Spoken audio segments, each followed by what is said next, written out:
Hello అండి. Summer అంతా పోయిన తర్వాత పోస్ట్ చేస్తున్నా ఏంటి అని అనుకోవద్దు. సో, ఈరోజు మా ఇంట్లో స్పెషల్ ఎండి రొయ్యలు, పచ్చి జీడిపప్పు అండ్ మామిడికాయ కర్రీ. సో, ముందుగా దానికి కావాల్సిన ఐటమ్స్ అన్నీ కూడా ప్రిపేర్ చేసుకొని పక్కన పెట్టేసుకున్నాం. అండ్ ఇప్పుడు ఫస్ట్ బాండీ పెట్టుకొని ఆయిల్ వేసుకొని, మనకి ఆయిల్ మంచిగా హీట్ అయిన తర్వాత ఏమైతే ఎండు రొయ్యలు ఉన్నాయో క్లీన్ చేసుకొని పెట్టుకున్నవి మంచిగా ఫ్రై చేసుకొని పక్కన పెట్టుకోవాలి.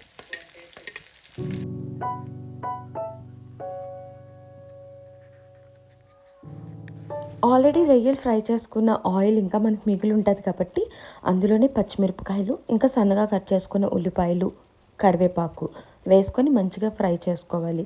అది మనకి గోల్డెన్ బ్రౌన్ కలర్లో వచ్చిన తర్వాత మామిడికాయ ముక్కలు కూడా యాడ్ చేసేసుకోవాలి. ఇది మనకి అంతా కూడా కొంచెం మంచిగా ఫ్రై అయిపోయిన తర్వాత ఆల్రెడీ కట్ చేసి పెట్టుకున్న టమాటో ముక్కలు ఉన్నాయి కదా, అవి కూడా యాడ్ చేసేసుకొని మంచిగా దగ్గర ఇగురులాగా అవ్వాలి.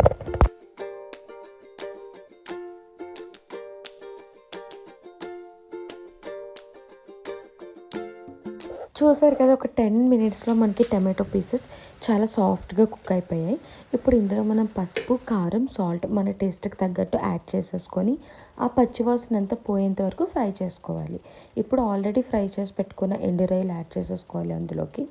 అండ్ ఆల్సో పీల్ చేసి పెట్టుకున్న పచ్చి జీడిపప్పు కూడా యాడ్ చేసేసుకొని మంచిగా ఒక 10 మినిట్స్ కుక్ అయిన తర్వాత కొంచెం వాటర్ వేసుకొని దగ్గరగా ఇగురులాగా అయినంత వరకు కూడా కుక్ చేసుకోవాలి.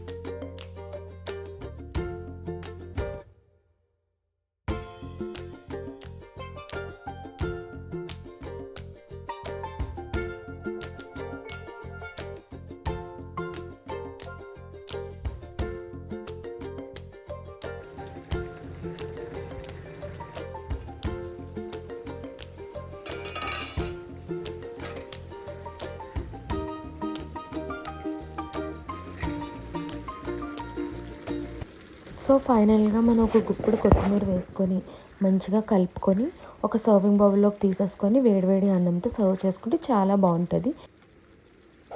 So that's it for today's video. If in case మీకు నచ్చినట్లయితే please do subscribe, like, share and comment. So ఇలాంటి మంచి మంచి వీడియోస్తో ఇంకా మీ ముందుకు వస్తాను. Until then, bye bye.